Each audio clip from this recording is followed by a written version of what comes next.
إن الحمد لله نحمده ونستعينه ونستغفره ونعوذ بالله من شرور أنفسنا ومن سيئات أعمالنا من يهده الله فلا مضل له ومن يضلله فلا هادي له وأشهد أن لا إله إلا الله وأن محمدا عبده ورسوله بلغ الرسالة وأدى الأمانة ونصح الأمة وكشف الغمة وجاهد في سبيل الله حق جهاده حتى أتاه الله اليقين. أما بعد فقد قال الله عز وجل: أعوذ بالله من الشيطان الرجيم يا أيها الذين آمنوا اتقوا الله حق تقاته ولا تموتن إلا وأنتم مسلمون.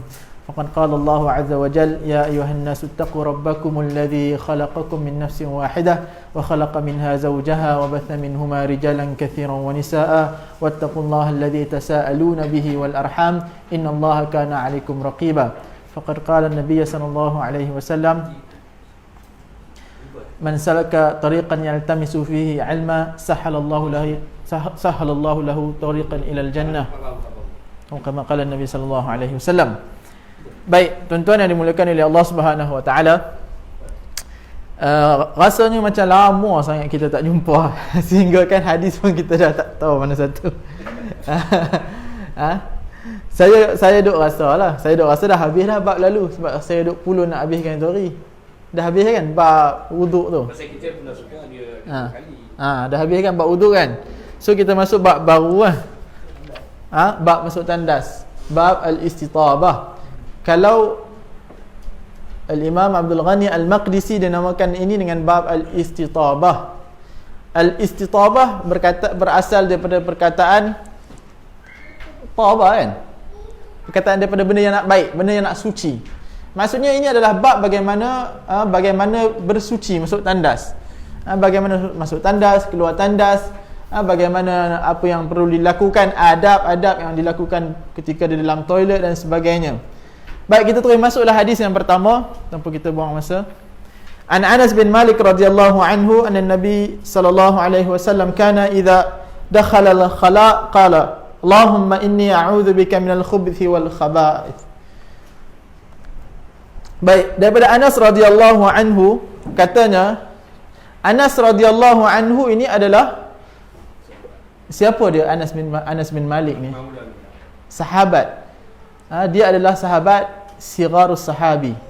Sigharus Sahabi ni sahabat yang kecil. Sahabat ni dia ada dua, dia ada tiga lah. Dia ada kibar, dia ada sahabat yang besar seperti mana Abu Bakar, Umar, Ali. Yang mana awal ni mereka ni Bilal radhiyallahu anhu, mereka ini adalah bersahabat dengan Nabi awal. Adapun ada yang sigar sahabi adalah mereka yang lambat masuk Islam ataupun mereka ini kenal Nabi dalam tempoh masa yang sikit. Antara sigar sahabi, sahabat yang kecil, sahabat yang tidak bersahabat dengan Nabi dengan tempoh masa yang panjang adalah Anas bin Malik. Anas bin Malik radhiyallahu anhu adalah, kalau ditanya siapakah khadim Nabi, khidmat Nabi, Anas bin Malik. Anas bin Malik ni subhanallah, sebelum kita masuk cerita ni kita nak kenal perawi sikit lah kan. Antaranya sebab kita kenal sahabi, antara tanda iman adalah hubbus sahabi. Ada antara tanda iman adalah mencintai para sahabat. Hatta Abu Zur'ah kata, idza ra'aita ahadan yantaqisus sahabi fa'lam annahu zindiq. Jika kamu melihat satu-satu orang itu merendah-rendahkan sahabat, ketahuilah bahawasanya dia itu adalah zindiq. Zindiq ni adalah orang yang kafir, orang yang tazahar Islamu, dia menzahirkan Islam dia walhal dia adalah seorang yang haqidina fil Islam, dia hakat, dia ada agenda yang jahat terhadap Islam. Oleh itu mencintai sahabat adalah daripada iman. Mencintai sahabat. Oleh itu kita kenal sahabat lah. Kita kena ajarkan anak kita kenal sahabat, kita kena baca kisah sahabat.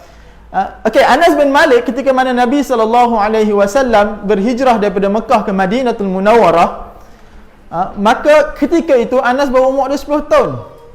Anas umur dia 10 tahun. Ibu dia Ummu Sulaim datang berjumpa Nabi SAW. Ini dalam riwayat Muslim. Datang jumpa Nabi SAW. Dia kata, wahai Nabi, semua orang bagi hadiah dekat kamu wahai Nabi. Aku tidak ada apa-apa melainkan ini aku hadiahkan buat kamu. Aku hadiahkan budak ini Anas bin Malik, anak aku ini, Ummu Sulaim kata, aku hadiahkan untuk kamu, dia akan berkhidmat untukmu, ambillah dia. Dan Nabi SAW terima. Nabi SAW terima Anas bin Malik ni sebagai khadim dia, untuk khidmat kepada dia di rumah dan juga dalam perjalanan, ataupun apa-apa sajalah untuk khidmat. Khadim ni kita panggil orang gaji lah zaman ni. Orang gaji lah. Dia bukan hamba, dia khadim. Dia khidmat Nabi khas.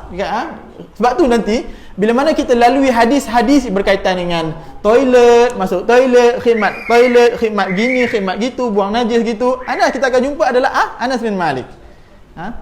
Jadi apa kata ibu Ummu Sulaim ni kepada Nabi SAW? Wahai Nabi, kau doakanlah kepada dia. Doalah kepada anak aku ini. Lihat ibu zaman dahulu. Lihat ibu zaman dahulu. Datang seorang yang syekh, kalau kita ini memang para salaf lah ni. Sehingga kan untuk melazimi orang alim. Sehingga kan antum kenal Abu Daud. Abu Daud dia ada anak. Anak dia ni, ketika dia kecil, Abu Daud ni nak masukkan anak dia ke dalam pengajian syekh. Ketika itu anak dia kecil lagi, Amrod ni lah tak ada janggut, macam saya tak ada janggut Amrod. Dan Amrod ni dia cantik lah kita panggil, lelaki cantik. Orang zaman dulu, para muhaddis ni, depa yamtani'u minal amrad, mereka ni tak mau amrad ni, mereka jaga kehormatan diri. Hatta amrad pun tak mau lihat. Jadi Abu Daud ni, Imam Abu Daud, sehingga dia nak masukkan anak dia ni kepada majlis syekh, majlis yang kibar, majlis lupa nama syekh tu. Dia nak masukkan dalam majlis tu, dia letakkan janggut palsu dekat anak dia ni, sehinggalah boleh masuk ke majlis syekh.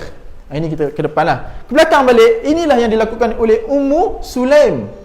Apabila datang Nabi SAW, dia hadiahkan anak dia untuk khidmat. Subhanallah, ini. Jadi tuan-tuan, kita ni ibu-ibu, bila kita nampak ada satu, kita Masya Allah ni yang bawa anak ni, subhanallah, walaupun kadang-kadang dia bising apa, biar bawa pergi lah. Bawa pergi masjid, bawa ni, ada orang alim, saya tidaklah, ada syekh, ada besar, bawakan jumpakan orang tu, jumpakan syekh, jumpakan guru, jumpakan orang ustaz alim ini, suruh at least doakan ataupun suruh khidmat. Kami dulu di zaman, kadang-kadang budak-budak ni dia bawa ni, nanti dia bagi ayat, dia bagi kat syekh. Antaranya kadang-kadang waktu kami kat Yaman dulu, kat Marik tu, pengajian kami asing, perempuan dekat bilik, lelaki kat sini. Anak ni dia bawa, apa tugas anak ni? Dia akan bawa surat. Dia akan mai, bila dia akhir kelas, syekh akan buka soalan, dan soalan selalunya bertulis lah, ada kebanyakan bertulis. Apa anak-anak ni buat? Dia akan bawa surat, mai bagi dekat ustaz, dekat syekh, khidmat. Ini adalah khidmat kepada syekh dan juga khidmat kepada ibu bapa mereka. Baik. Anas bin Malik, dia ni sangat cintakan Nabi SAW, dan Nabi sangat cintakan dia, khidmat dia.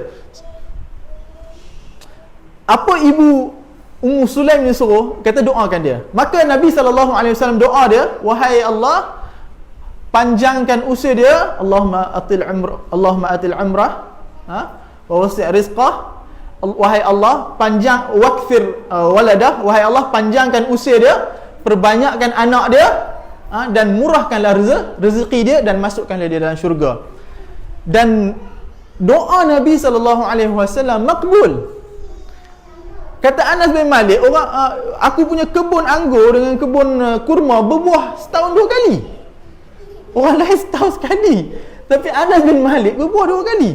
Dan umur dia memang panjang, 100 tahun lebih umur dia. Dan anak dia menghampiri 100 orang, anak dan cucu-cucu dia. 125. Dan kebanyakannya meninggal lah. Tapi kebanyakan meninggal kena penyakit taun ketika itu. Subhanallah, memang fa'lan rezekinya mudah, panjang, dan umurnya panjang, dan juga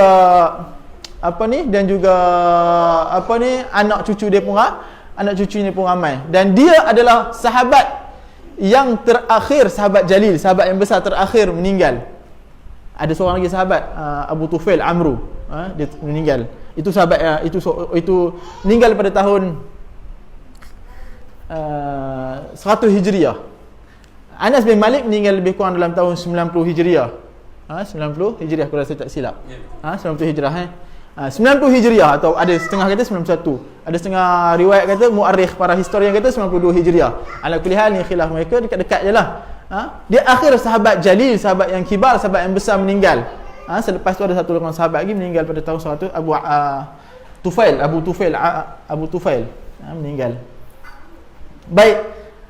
Cuma satu lagi benda yang saya nak sebut, saya terkesan dengan kisah Anas bin Malik ini. Dia ni sangat kenal Nabi SAW.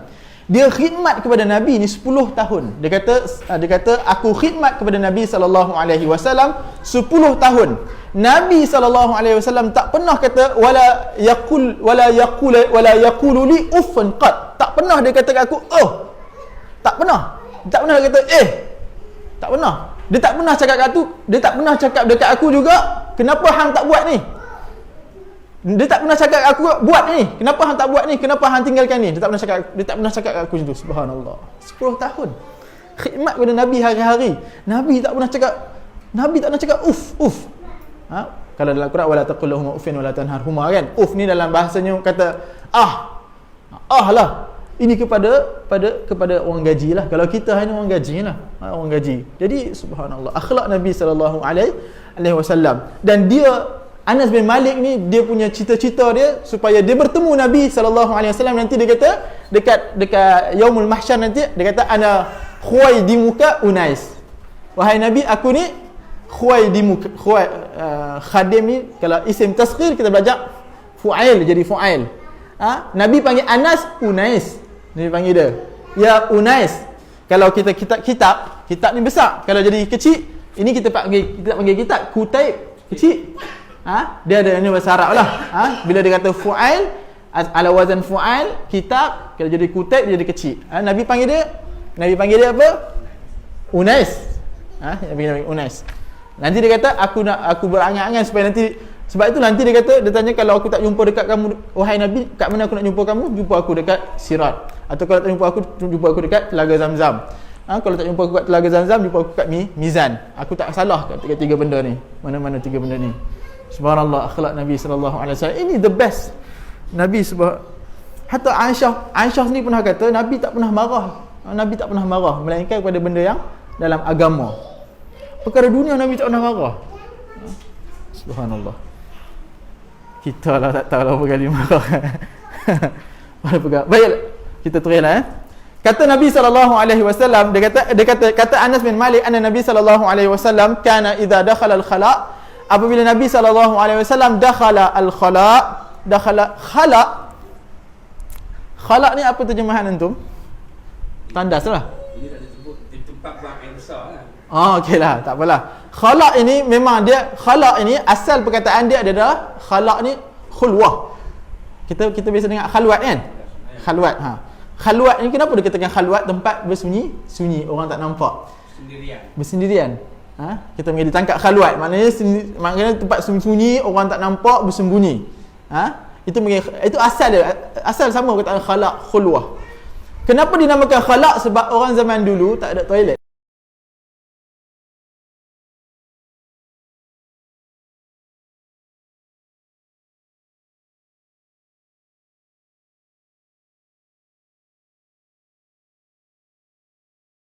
Belajarlah. Bila dia belajarlah.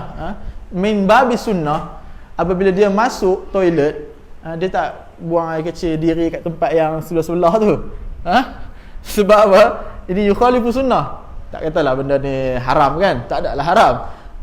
Tapi Nabi SAW apabila dia nak buang air kecil, dia akan khala'. Dia akan buat apa? Sembunyi. Orang tak nampak. Itu asal khala'. Sebab itu penting khala' khulwah ni. Orang lain tak nampak. Baik. Nabi bila nak masuk tempat pembuangan, yes. Bila air kita ni umum ramai kan. Ada bila orang lelaki bila air ni jadi berdiri. Itulah yang saya cakap tu. Contoh belakang satu. Itu tanda pilih itu. Sunnah ni kita pilih. Itu yang saya cakap tadi.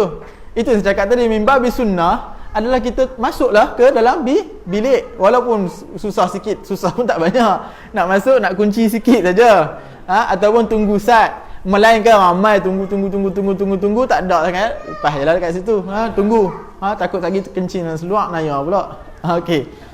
Dan apabila Nabi SAW masuk khala, tempat pembuangan kecil ataupun besar, maka Nabi akan kata apa? Allahumma inni a'udzubika minal khubthi wal khaba'ith. Wahai Allah, aku berlindung daripada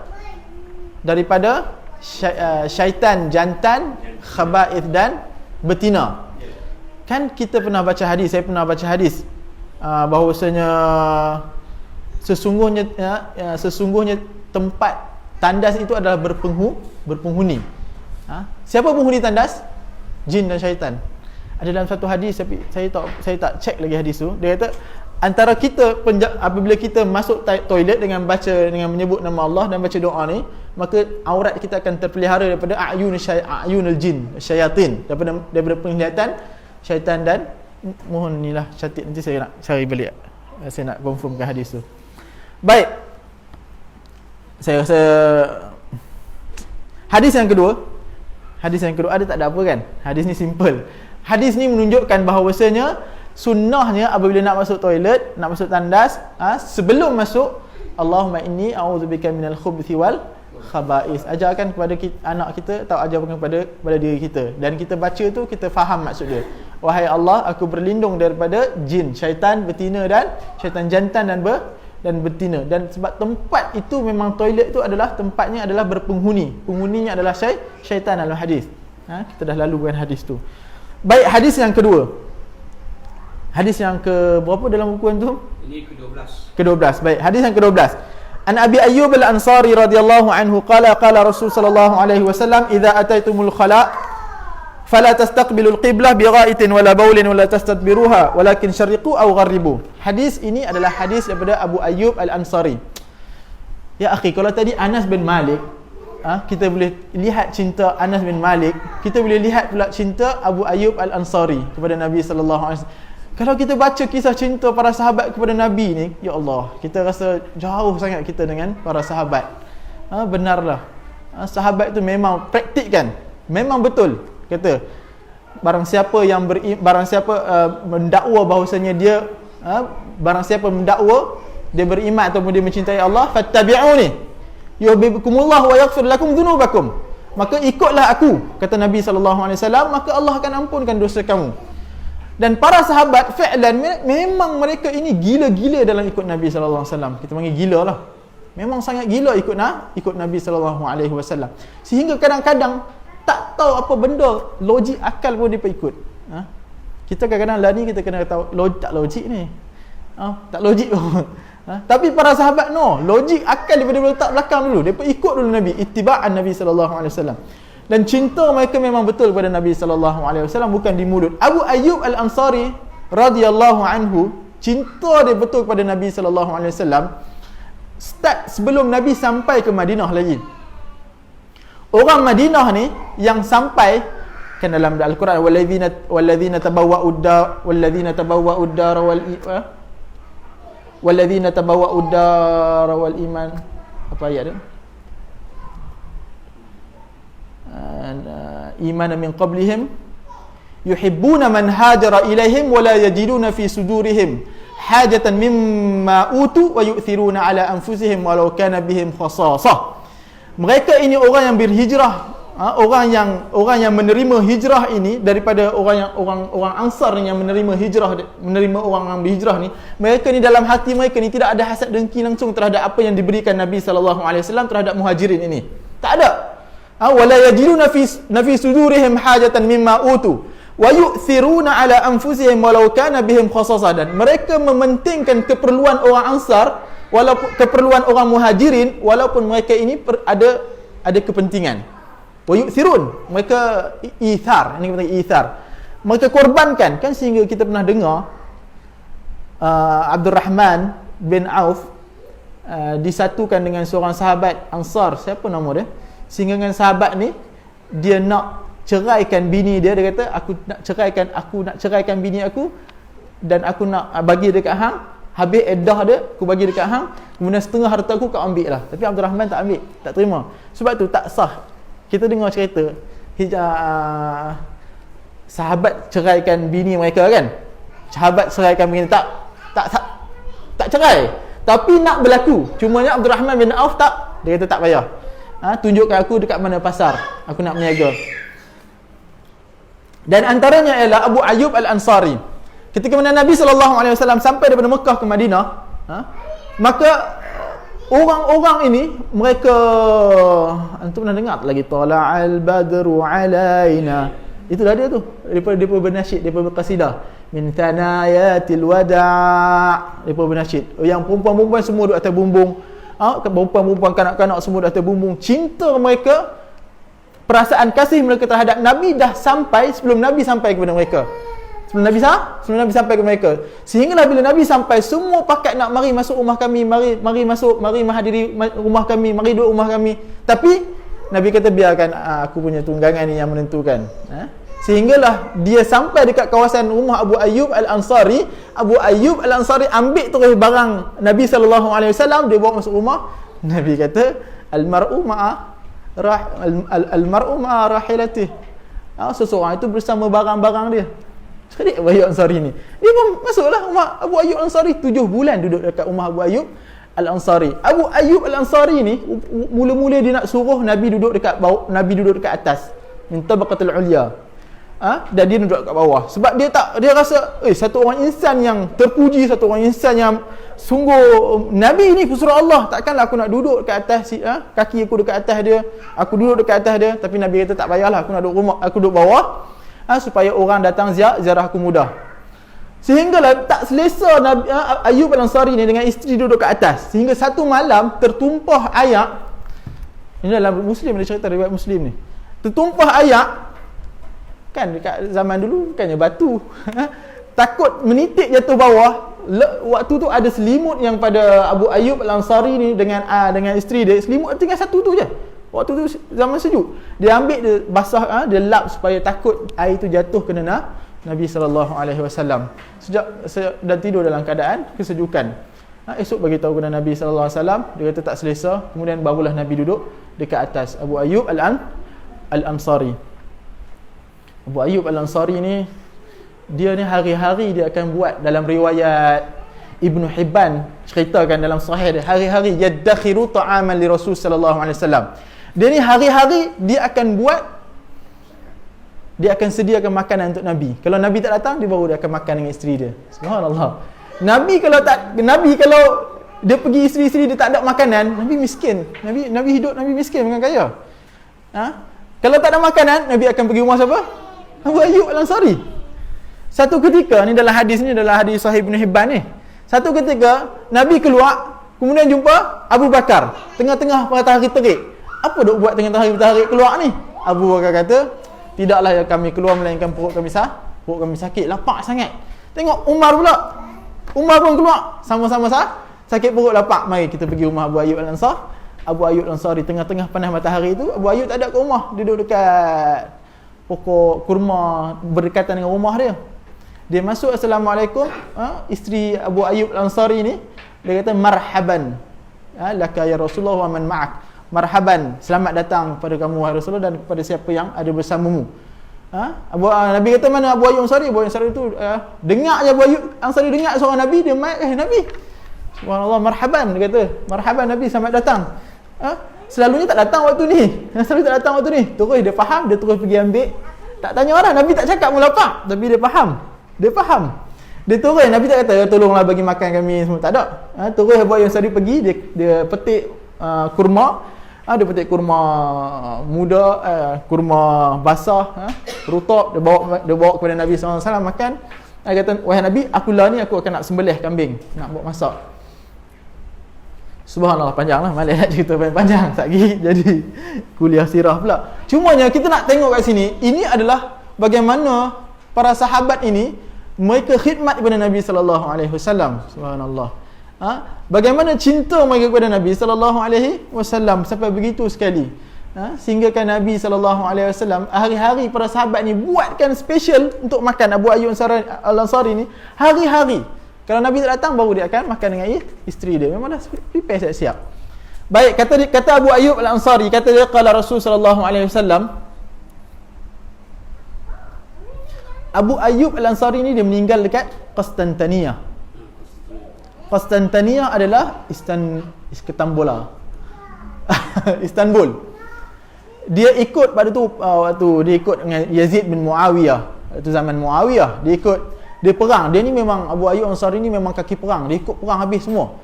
Zaman Abu Bakar dia ikut perang, zaman Umar dia ikut perang, zaman Ali, semua dia ikut perang. Anak dia yang last nak pergi ni anak dia larang. Anak dia larang tapi dia nak pergi juga. Sampai dekat kota Istanbul, dia sakit. Datang Yazid bin Muawiyah. Yazid bin Muawiyah kata, apa wasiat kamu terakhir? Dia kata, tanamkan aku dekat tembok Konstantinia tu. Kan tembok. Tembok tu yang paling susah dia nak lepas tu. Tembok tu. Dan memang dia pun awal-awal lagi Yazid bin Muawiyah dan para sahabat tanam dia supaya apa, dia kata aku nak dengar nanti tentera-tentera Islam berjaya mengalahkan Konstantinia ni dan kuda-kuda mereka akan lalu. Subhanallah. Siapa yang berjaya kalahkan? Muhammad Al-Fatih. Aywa, Muhammad Al-Fatih. Baik, kata Abu Ayyub Al-Ansari, tak nak cerita lagi tak habis. Iza ataitumul khala, apabila kamu datang ke toilet, senanglah kan? Khala ni toilet. Apabila kamu datang ke toilet, apa yang kamu buat? Fala tastaqbilul qiblah, maka janganlah kamu mendepankan qiblah. Maka jangan kamu buang air besar ataupun air kecil dalam keadaan kamu mendepani qiblah. Wala tastadbiruha, dan jangan kamu membelakangi qiblah. Ini kata Abu Ayyub Al-Ansari.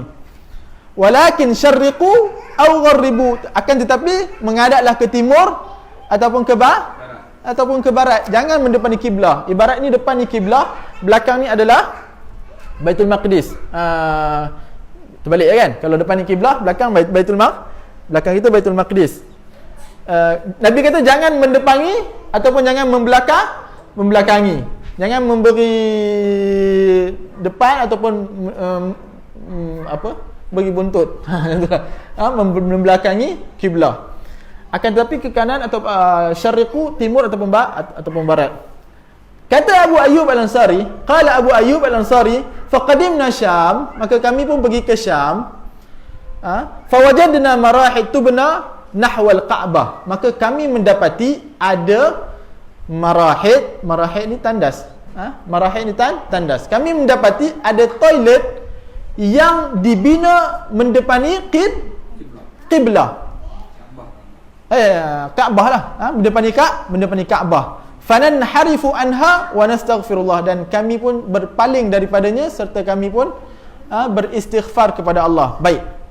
Antum melihat dekat sini, Abu Ayyub Al-Ansari di mana dia pergi kepada Syam dengan para sahabat dia, mereka mendapati ada toilet yang terbina menghadap Kaabah.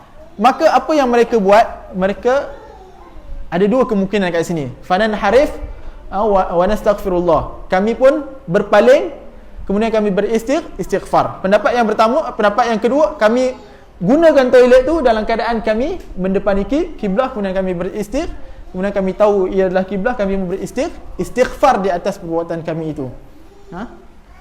Hadis ini menunjukkan bahawasanya tahrim istiqbalul qiblah indal ghaid atau al-baul.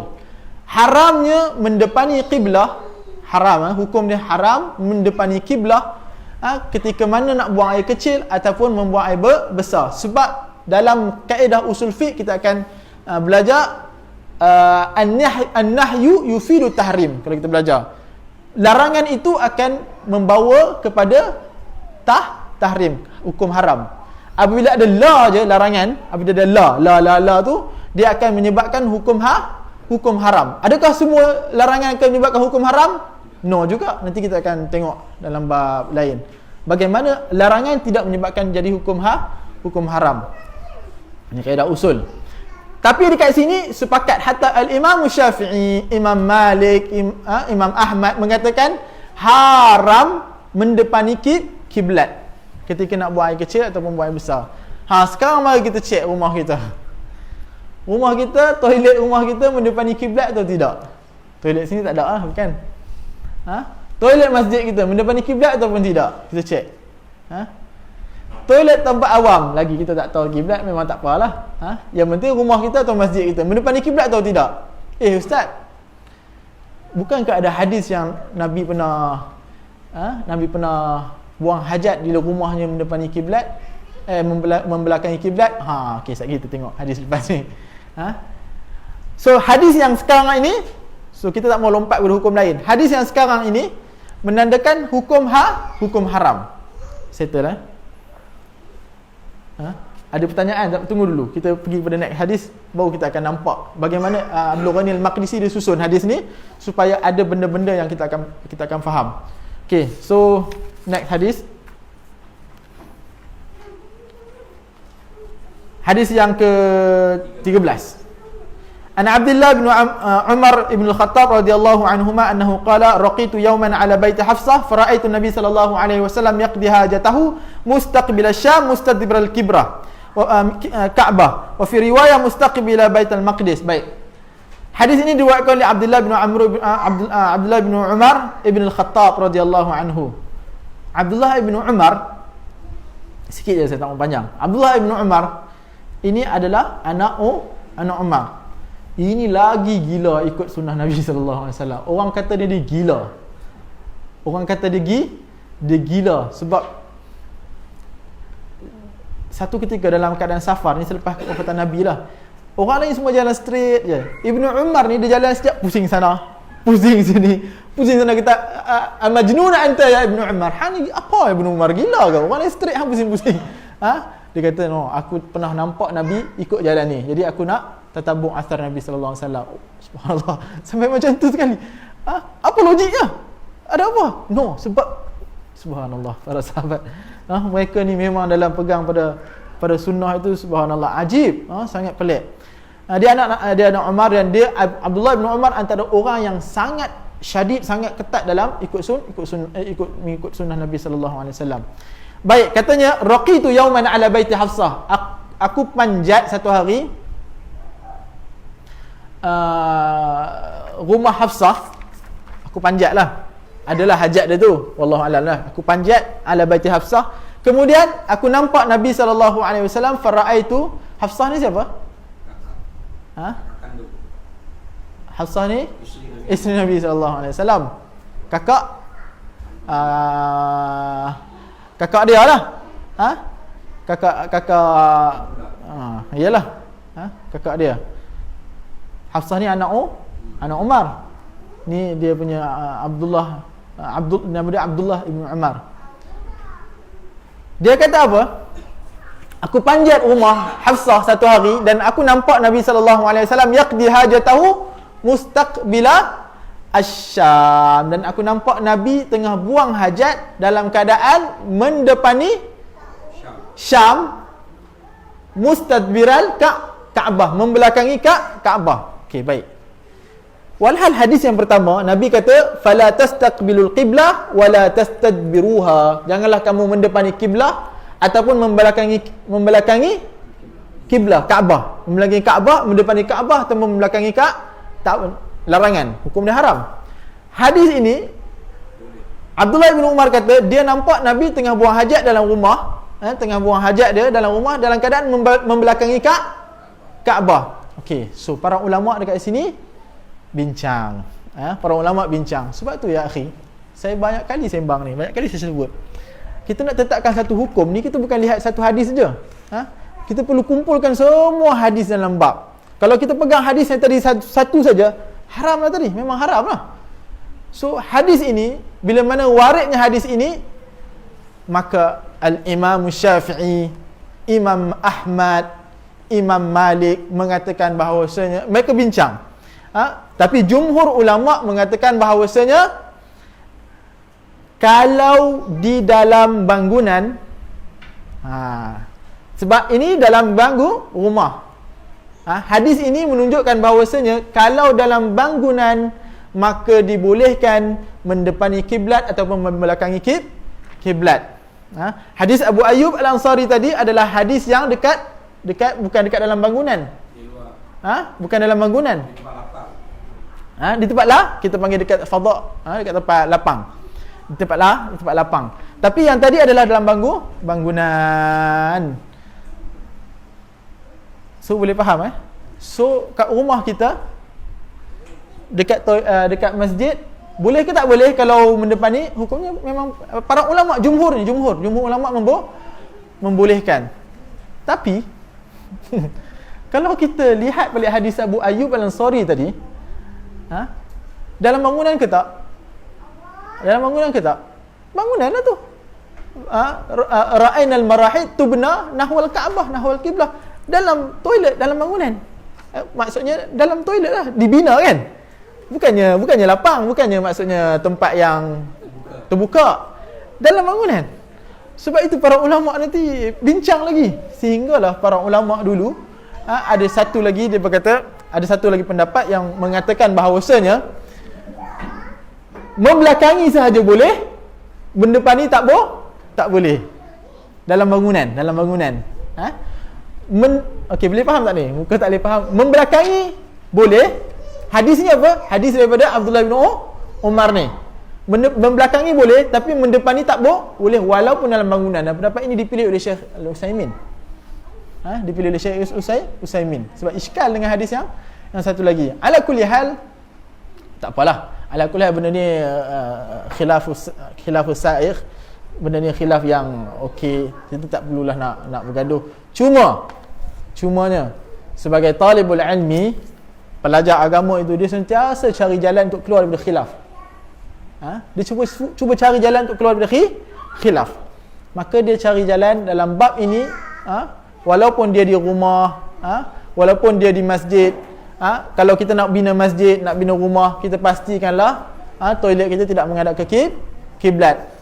Kenapa? Para ulama bincang juga. Kenapa? Apa elahnya Nabi larang untuk mendepani dan membelakangi kiblat? Elahnya ialah al-ihtiram. Banyaklah antara elahnya adalah ihtiram, menghormati Kaabah. Orang Melayu kita kias panjang ni. Antum pernah kena marah tak julur kaki ke Kaabah? Julur kaki ke kiblat? Ini Imam Abu Hanifah dalam bab ni syadid. Imam Abu Hanifah dalam bangunan ke, luar bangunan ke, depan ke, mendepani ke, istiqbal ke, istidbar ke, haram. Sebab tu bukan orang Melayu saja ni. Kalau orang India pun tengok lunjur kaki ke kiblat, pantang. Ni pantang. Hatalah kita orang Melayu pun sama pantang. Masalah tu tak ada masalah, tak ada apalah. Selagi mana ia adat yang kita boleh katakan boleh diterima, ihtiram ke kiblat boleh diterima, maka sebagai talibul ilmi, penuntut ilmu, kita jangan buat masalah. Mentang-mentang lah aku dah belajar, jadi aku nak timbulkan kontroversi. Benda ni harus. Kalau tanya saya harus, tak ada masalah. Tapi ada, kalau antum belajar ulumul hadis, dia ada dalam satu bab, dalam bab adalah, ada salah satu hadis sahih, mattasala isnaduhu binaqlin adlin dhabit an mithlihi walam yakun syaddan aw mu'allan. Antaranya adalah adil. Antara maksud adil ialah Islam, bla bla bla, semua dah. Mulazamatu taqwa, dia melazimi taqwa wal muru'ah, dan juga menjaga maruah. Antara cara jaga maruah ialah dia tidak buat something yang harus, mubah, benda tu harus, tetapi adatnya benda tu adalah menjelekkan. Benda adat tu mengapa? Mengaibkan, mencemarkan maruah. Maka ahlul hadis jaga bab ni.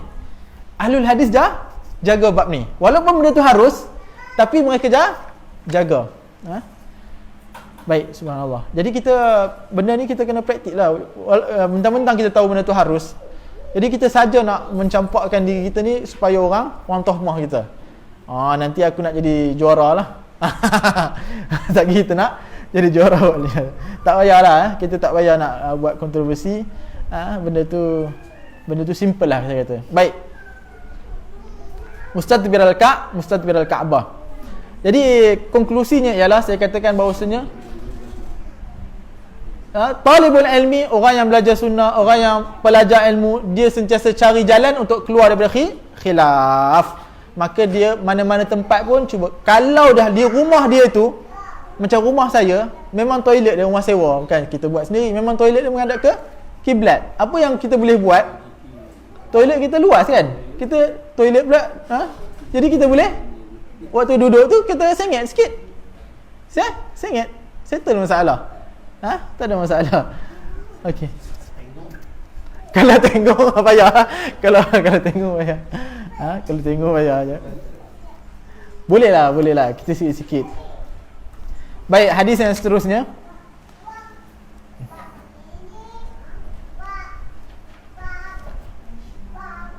An Anas bin Malik radhiyallahu anhu qala kana Rasul sallallahu alaihi wasallam yadkhul khala fa ahmilu ana wa ghulama nahwi idawatan min ma'in wa anzatan fayastanji bil ma'i. Daripada Anas bin Malik radhiyallahu anhu qala, dia berkata, dia kenal tadi Anas bin Malik katanya Rasul sallallahu alaihi wasallam, tengok ini dia khidmat benar, khidmat Anas bin Malik, khidmat kepada Nabi ketika mana Nabi nak buang hajat. Nabi sallallahu alaihi wasallam yadkhulul khala, Nabi masuk toilet, fa ahmilu ana wa ghulam, maka aku dan satu orang budak lagi yang nak khidmat kepada Nabi ni. Siapa ghulam ni wallahu alam, tak beritahu sini. Nahwi idawatan min ma', depa bawa apa? Idawah ni satu bekas daripada air untuk digunakan Nabi sallallahu alaihi wasallam untuk bersuci. Sampai begitu sekali khidmat mereka kepada Nabi. Nak masuk toilet, tolong bawa. Apalah kiranya kalau tolong bawa air ke guru yang mengajar kan. Senang sangat. Kalau bawa air sampai ke toilet pun para apa ni? Sahabatnya khidmat Nabi. Saya minum dulu Dagang.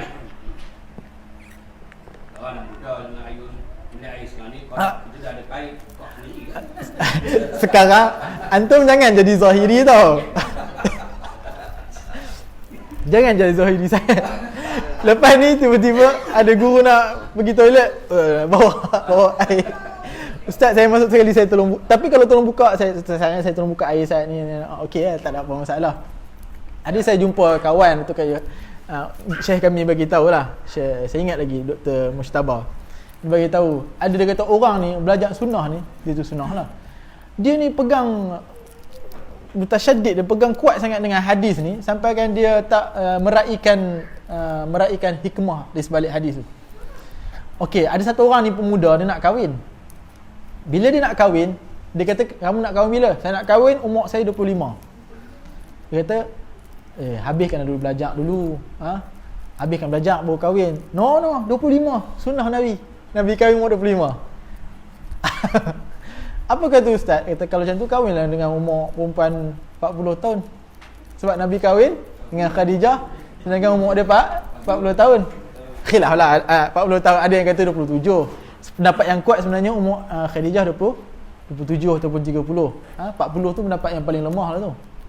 Pendapat paling lemah. Ala kulli hal, kalau kita pegang pendapat tu lah, pegang kan, kahwinlah dengan orang yang Turi kata, tak mau, saya nak kahwin orang muda. Tak sunnah. Kita tu kadang-kadang kena kat syahwat kita rasa sunnah kita nak ikut. Macam orang nak kahwin 3 lah, kahwin 2, kahwin 3. Oh ni sunnah ni. Padahal solat subuh kat masjid tak ada nampak pun. Tapi buat kahwin sunnah. Subhanallah. Buat fitnah pada sunnah. Okey, yang nak kahwin lebih jangan marah saya pula Zaujah, kalau suami ni nak kahwin lebih, benarkan, tapi kata subuh jangan miss 40 hari. Contoh. Jangan miss 2 bulan. Kalau miss, setiap kali miss, cancel. Setiap kali miss, cancel. Buat syarat macam tu, insya-Allah suami yang tu jadi soleh insya-Allah.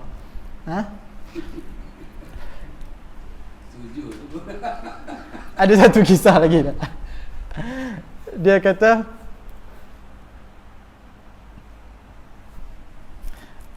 dia tengok laki ni rajin tidur masjid. Rajin tidur masjid. Lepas tu dia kata, apa petua dia? Petua dia kata, apa lah? Saya pun dah lupa. Tak apalah, tak apa. Tu cancel lah. Kisah tu saya tak pergi merepek pula. Saya tak ingat kisah tu. Okey, baik. Daripada next maka Anas bin Malik ini dia bawa air untuk Nabi istinja menggunakan air itu, wa idawah ni satu tongkat. Tongkat. Maka para ulama iskal, para ulama bincang ini, buat apa masuk toilet bawa tongkat? Buat apa masuk toilet bawa tongkat? Dia bawa idawatu min ma', satu bekas air, wa anzatan ni tongkat.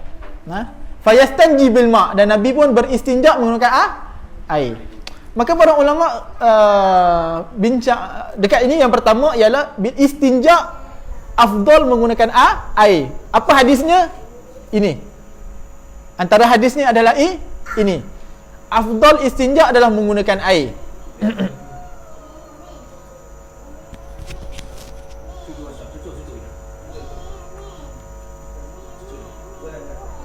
Mana?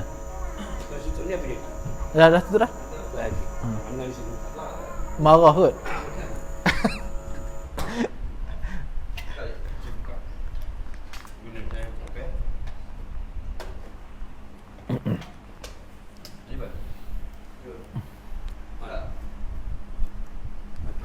Okey, baik. Maka para ulama bincang, ataupun antum pernah tertanya tak bila lalu hadis ni, buat apa masuk kayu ni, buat apa masuk dalam toilet? Kenapa bagi kayu ni? Kenapa Anas bin Malik bawa kayu bagi kepada Nabi?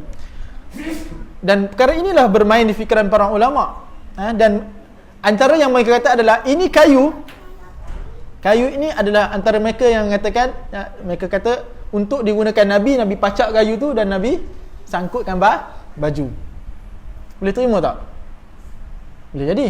Ada yang kata kayu tu nanti Nabi nak solat, Nabi nak pacakkan ke depan, jadikan dia sutrah. Ini antaranya pendapat ni, dua pendapat ni lah yang famous. Yang pertama adalah Nabi nak cucuk dan Nabi nak sangkutkan baju-baju pakaian dan sebagainya. Memang dulu kan macam kita lah, kan tu ada tempat sangkut. Yang kedua adalah Nabi nanti lepas Nabi wuduk semua, Nabi nak solat, dan memang Nabi akan solat walaupun di padang pasir. Hadis ni pada ulama kata ni dekat padang pasir. Nabi bukan padang pasir. Nabi Anas bin Malik khidmat Nabi dekat safar, ketika mana Nabi bermusafir. Maka dalam musafir Nabi, hatta dalam musafir Nabi solat, walaupun dekat padang pasir, Nabi akan pacakkan sutrah dekat depan dia, walaupun tak ada orang lalu. Tapi ingat, ada hadis mengatakan bahawasanya sesungguhnya syaitan lalu depan kita. Sebab tu bila kita solatlah kat mana-mana pun, walaupun kita tahu tak ada orang yang akan lalu depan kita, tetapi syaitan akanlah lalu. So we need to teritori kita punya kawasan ni. Bila kita pacak ni, ini kawasan saya, syaitan takkan dapat lalu di hadapan kita. Ingat so walaupun kita solat, walaupun di masjid ni kadang-kadang solat yang paling teruk, solat dekat belakang pintu. Dia solat duduk belakang pintu, tempat orang nak lalu lalang, dia menyusahkan orang payah nak lalu. Lagi orang lalu berdosa pula. Aku tak lalu lagi, payah pula. So solat kat masjid pun selalu kan kita tengok orang solat belakang. No, sunnahnya adalah ambil sutrah ni yang depan kita, tempat kita sujud, depan tu adalah sutrah. Baik, itu antara para ulama begitu. Okey, hadis terusnya. An Abi Qatadah Al-Haris bin Rabi'i Al-Ansari radhiyallahu anhu anna an-nabiy sallallahu alaihi wasallam qala la yamassu ahadukum dhakarahu bi yaminihi wa huwa yabul wa la yatamassah min al-khala'i bi yaminihi wa la yatanaffasu fil ina. Kata Abi Qatadah Al-Harith bin Rabi'i. Abi Qatadah ni ada dua. Satu Qatadah, satu Abu Qatadah. Abu Qatadah adalah sahabat. Kalau Qatadah adalah tabi'in. Artinya Qatadah saja tabi'in. Kalau Abu Qatadah min kibaris sahabi. Sahabat yang besar. Kata dia, sesungguhnya Nabi sallallahu alaihi wasallam bersabda, la yamassu ahadukum zakarahu biyaminihi wa huwa yabul. Janganlah dia memegang alat kemaluan dia, lelaki, zakarahu, alat kemaluan dia bagi lelaki, sedangkan dia dalam keadaan tengah buang air kecil. Yabul, buang air kecil. Bala yabulu baulu air kecil. Wa huwa yabul, dia sedang dalam keadaan dia sedang buang air kecil. Hadis ini, mari kita tengok. Nabi larang kan? La. Tadi saya dah bagi tahu apabila ada larangan, an-nahyu yufidu tahrim. Ini kaedah al-usul. Ini kaedah usul ni. Bagaimana para ulama nak istinbat, apabila ada larangan daripada Nabi, maka yufidu tahrim, dia akan menjadikan haram, hukum dia haram, selagi mana tidak ada dalil lain yang memesongkan daripada keharaman tersebut. Baik. Al-Imam Syafi'i dia ada satu kaedah yang sangat besar ni, kita kena faham ya. Apabila Al-Imam Syafi'i beritahu dalam mimbabil adab, dalam bab al-adab, segala larangan dia akan jadi makruh. Mimbabil adab.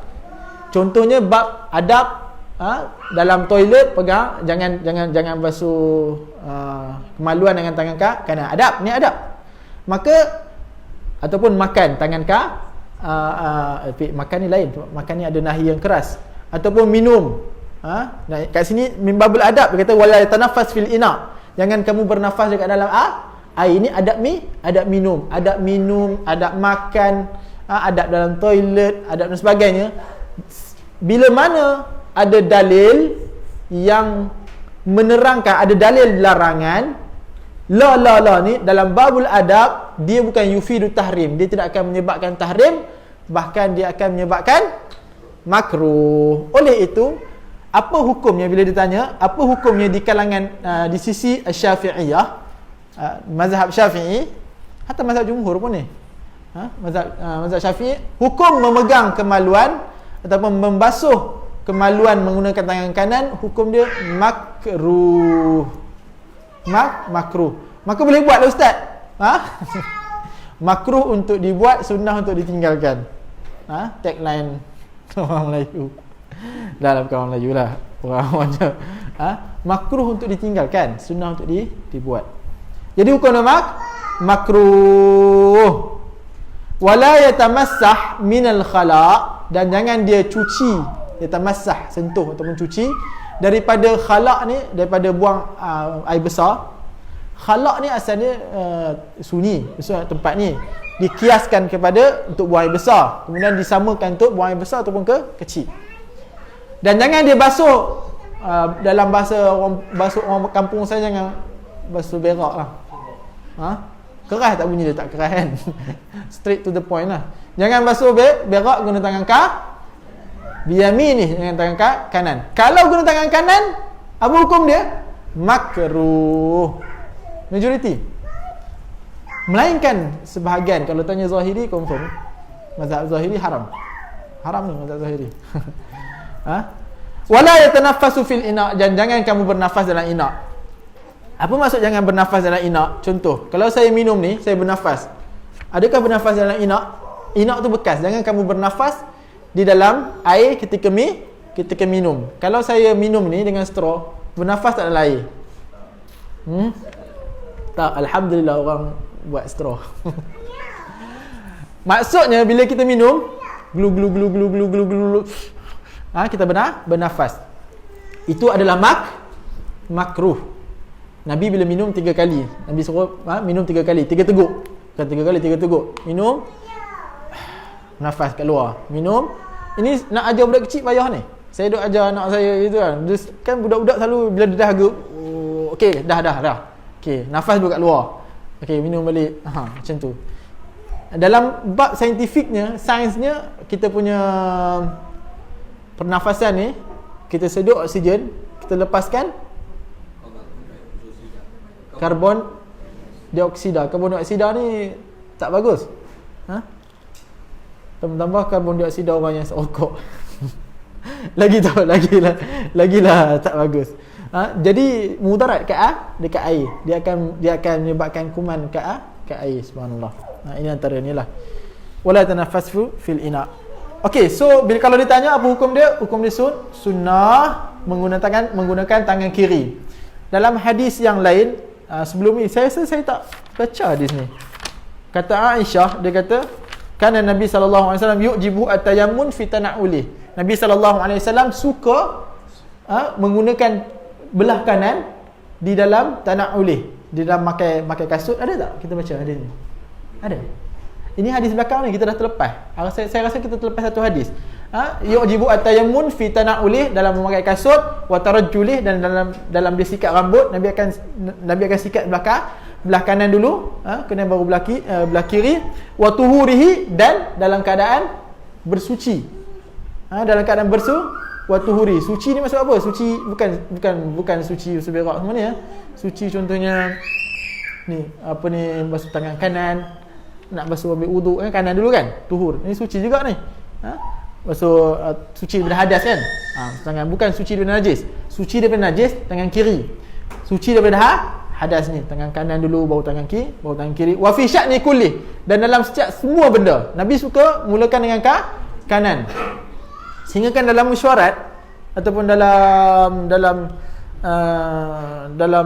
Nabi pun syarat, bila Nabi nak tanya, Nabi akan tanya sebelah kanan dulu.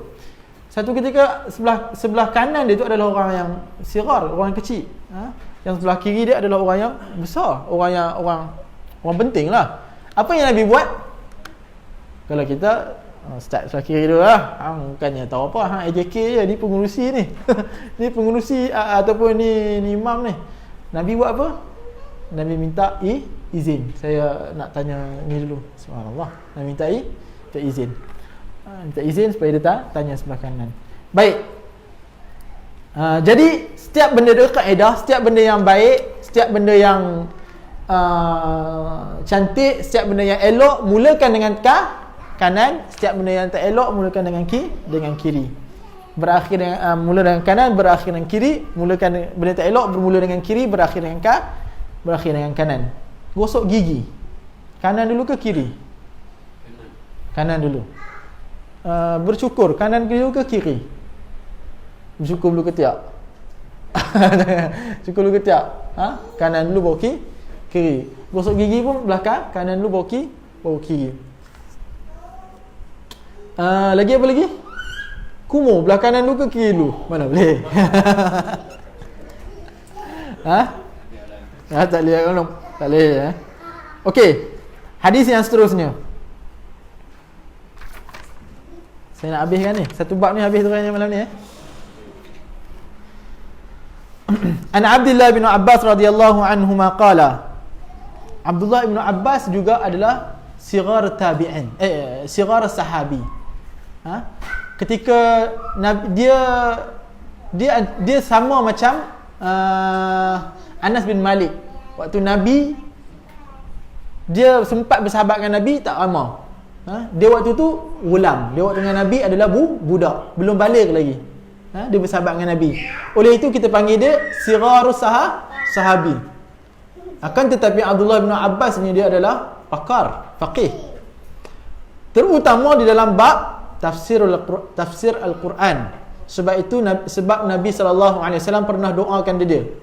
Apa doa Nabi kepada Ibn Abbas? Allahumma faqihhu fid din wa 'allimhu ta'wil.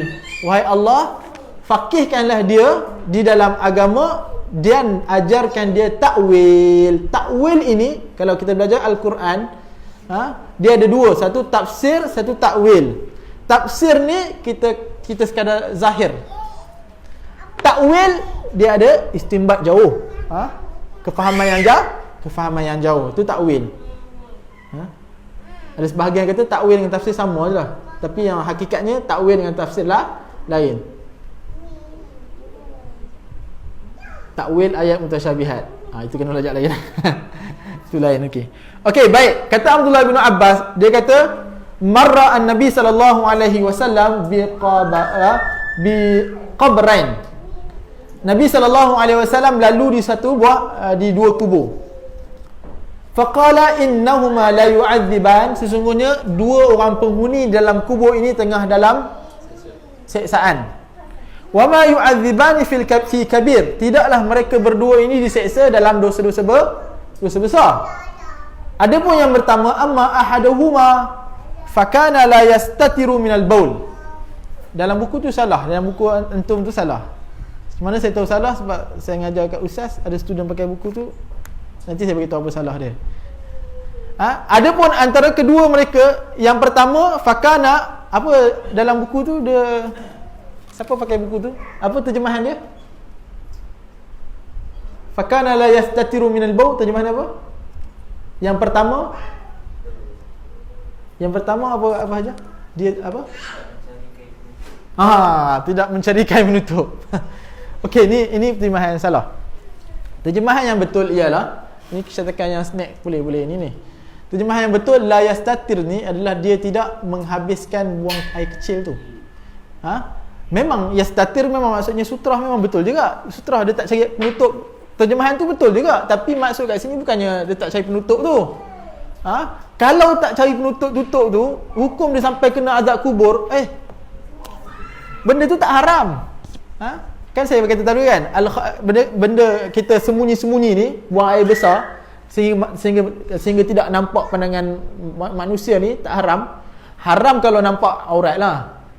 Kalau nampak aurat. Tapi kalau tak nampak aurat, tak haram. Cumanya sunnah adalah bila Nabi nak buang air kecil, Nabi akan pergi jauh-jauh sampai orang tak nampak. Sampai langsung tak nampak. Bukan tak nampak aurat, dia langsung tak nampak Nabi tu kat mana dia. Sebab tu kita suruh dalam toilet tutup kan. Kalau kita terjemah kerana dia tak cari pelindung, sebab itu dia di azab kubur, teruk ni orang yang kencing diri yang dekat dalam toilet tu, semua azab kubur tu. Semua azab kubur. So terjemahan ni salah. Terjemahan yang betul ialah dia tidak menghabiskan air kecil. Kan kita kadang-kadang kita buang air kecil, ada baki-baki air kecil kan, kita tak habiskan. Kita tak habiskan. Dia tak lawas. Tak melawaskan. Itu ayat tu yang saya nak syarih tu. Ayat ni boleh baiki tidak melawaskan air kecil dia. Itu yang dekat dalam buku antum tu. Dia tidak melawaskan air kecil dia.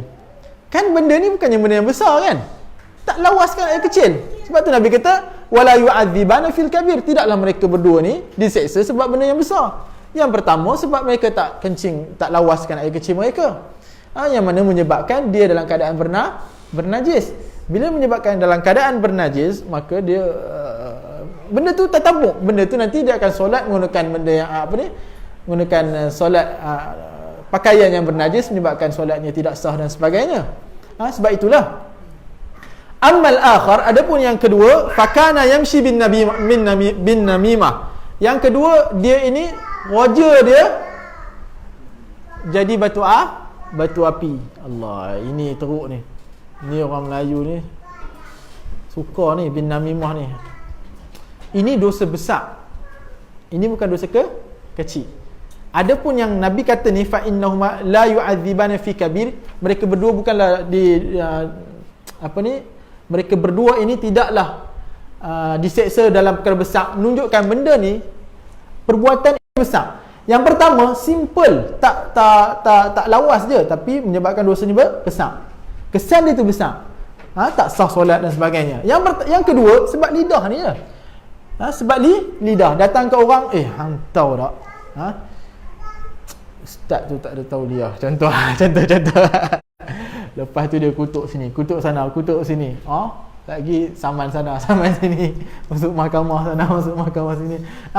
Seronok. Kita pun seronok bertepuk tangan. Yes. Kita.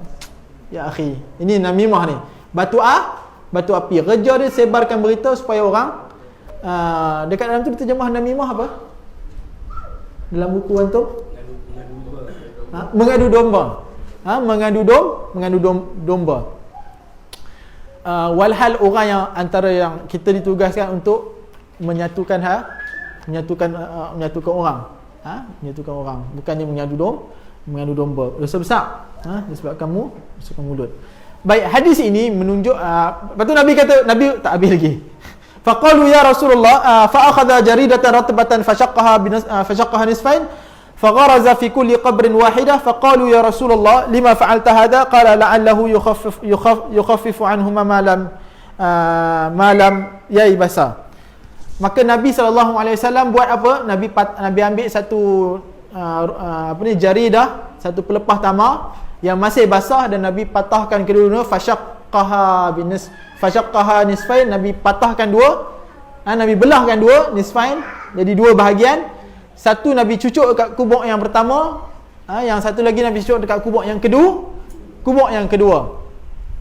Kata Nabi SAW, bila ditanya, siapa yang tanya? Abdullah Ibn Abbas tanya, kenapa kamu buat begini wahai Rasulullah? Kata Nabi SAW, la'allahu yukhaffif. Moga-moga, ini doa Nabi ini doa Nabi, la'allahu, moga-moga dia akan dikurangkan seksa dua-dua kubur orang yang berada dalam dua kubur ini, malam yai basah, selagi mana pelepah kurma ni kering. Basah. Tidak kering. Selagi mana dia tidak kering. Malam yai basah. Selagi mana pelepah kurma ni tidak kering. Selagi mana dia basah, dia akan doa Nabi ni, memberi Nabi ni syafaat Nabi ni, doa Nabi. Maka orang yang dalam kubur ini, mereka akan diringankan azab kubur. Ni orang Melayu kreatif. Lebih kreatif dah. Dia tak nak pun sampai dia pukul besar.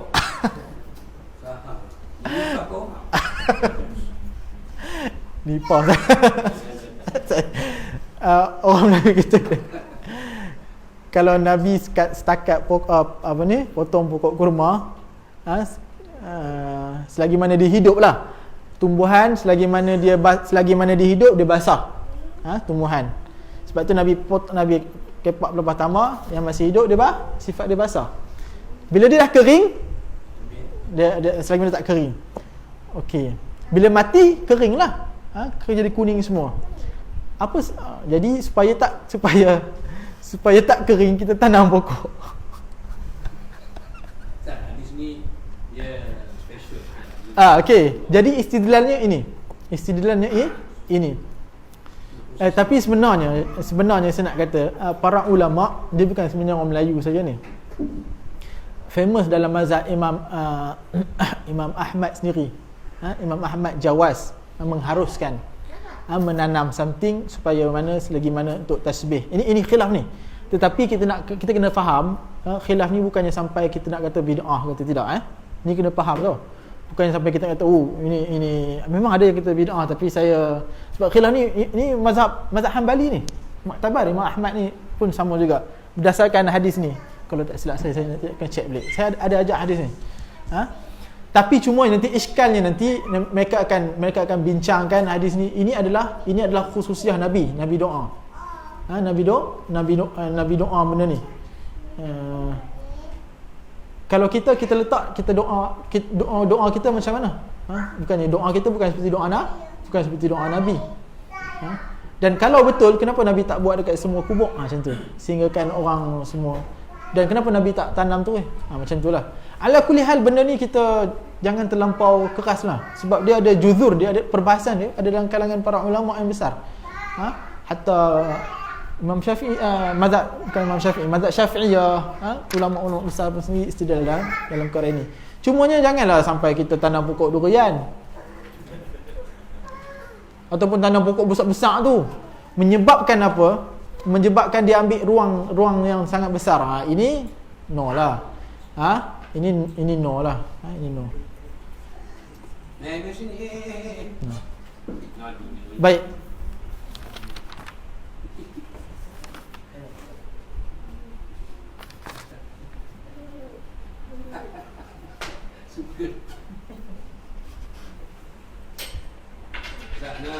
Nak bagi komen lah. Bukan komen lah. Share maklumat, kongsikan pembacaan yang anda lihat dalam konteks ni, walaupun kita tahu dia khilaf juga. Dia adalah khilaf yang mutabar. Okey. Tapi di kalangan mazhab Hanbali, memang mereka pertama sekali melihat hadis ini sebagai dalil. Tidak. Dalam konteks pokok itu memberi syafaat. Itu.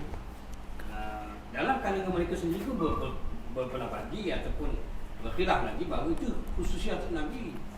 Satu. Yang kedua, kalangan mazhab Hanbali, mereka kata baca doa, baca Quran sampai pada mati. Tapi Syafi'i kata tak. Imam Syafi'i sendiri kata tak. Cuma Imam Syafi'i kata baca Quran tu dekat kubur. Ni juga pendapatnya agak tanakut kan. Jadi kalau ambil hadis yang ni daripada hadis Bukhari, Rasulullah Imam Ahmad punya pandangan, ada hadis yang kita baca apa sekalipun boleh sampai kepada muka Imam Nawawi dengan syaratnya jangan diupah, dan juga dia ada pada sampai kepada si mati ada ikatan kekeluargaan, maksudnya nasab, ibu bapa seumpamanya. Orang lain tak kena mengenal. Dalilnya surah An-Najm lah. Banyak surah tentang ayat yang apa ni, orang yang melakukan dosa dia tak tanggung dosa tu. Itu diramal dia. Dia mudah sangat Ustaz. Anak mati anak kaya ni. Bagi orang buta tu dia baca. Dia masuk surga dia. Jadi jadi Islam tu katun lah. Kan? Okey, betul tu akhi pula. Betul tu Haji. Saya setuju semua tu.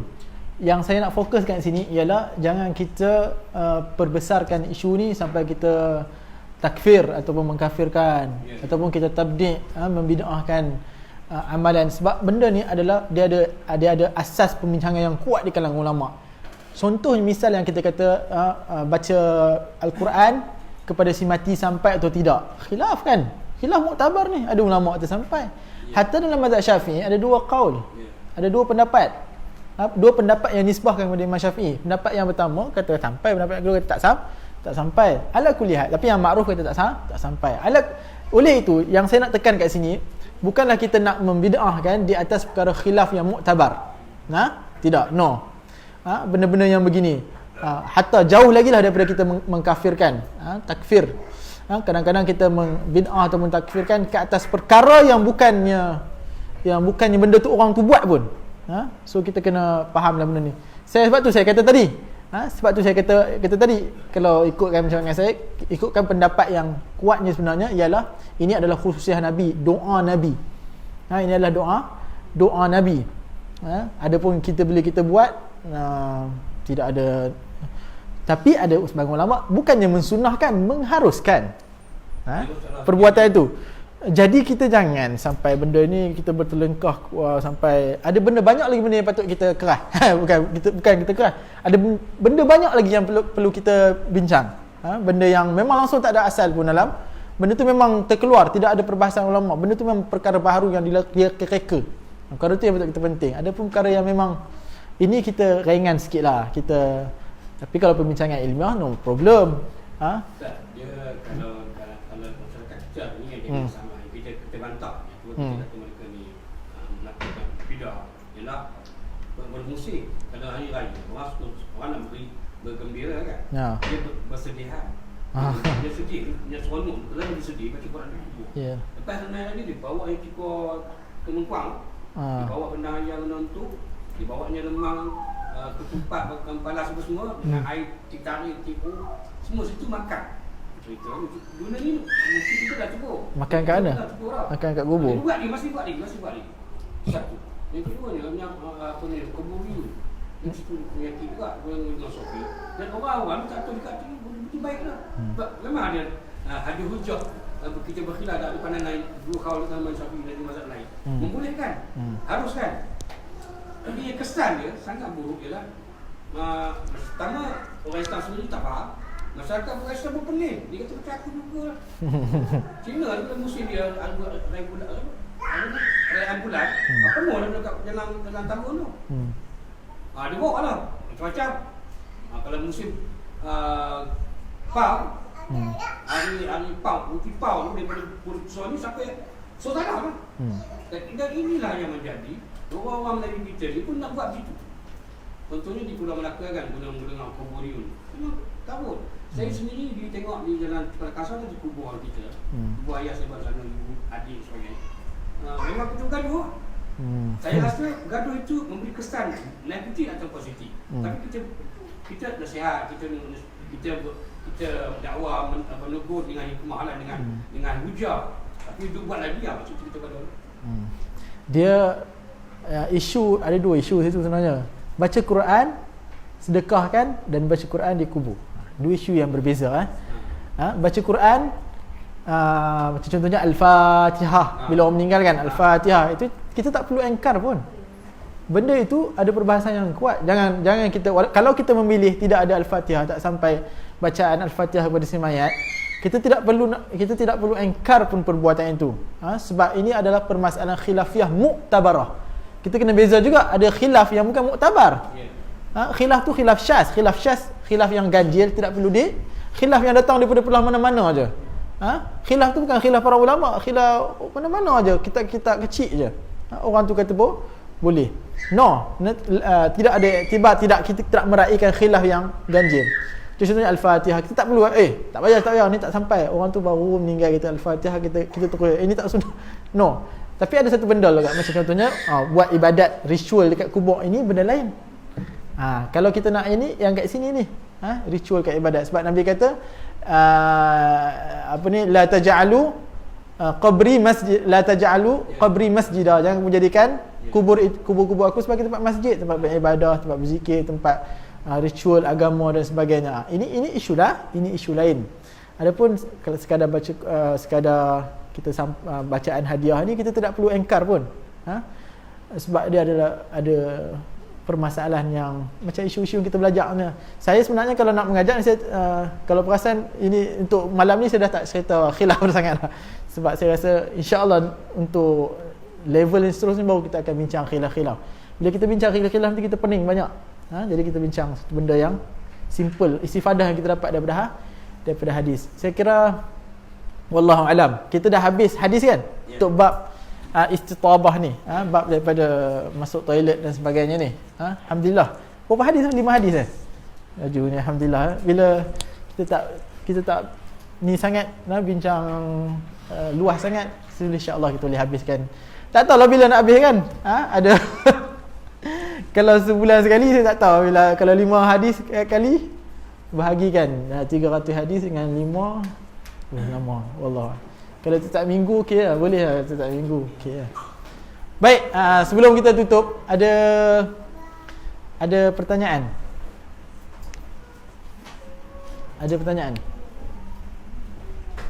Faham belaka? Tak ada pertanyaan okey, tak ada. Ustaz Adi? Dia dah selalu sangat Nabi. Itu tak ada soalan. Okey, alhamdulillah. Tidak ada apa. Nanti kita akan paling lama paling bab yang susah nanti. Bab ni bab yang simple kan. Insya-Allah lama-lama bab yang boleh susah. Tak ada apa, kalau tak ada apa alhamdulillah. Saya pun tak pernah nak jawab.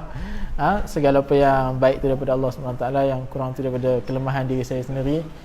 Kita tangguhlah majlis kita dengan kuliah kita dengan tasbih kafarah. Subhanakallahumma bihamdika asyhadu an la ilaha illa anta astaghfiruka wa atubu ilaik.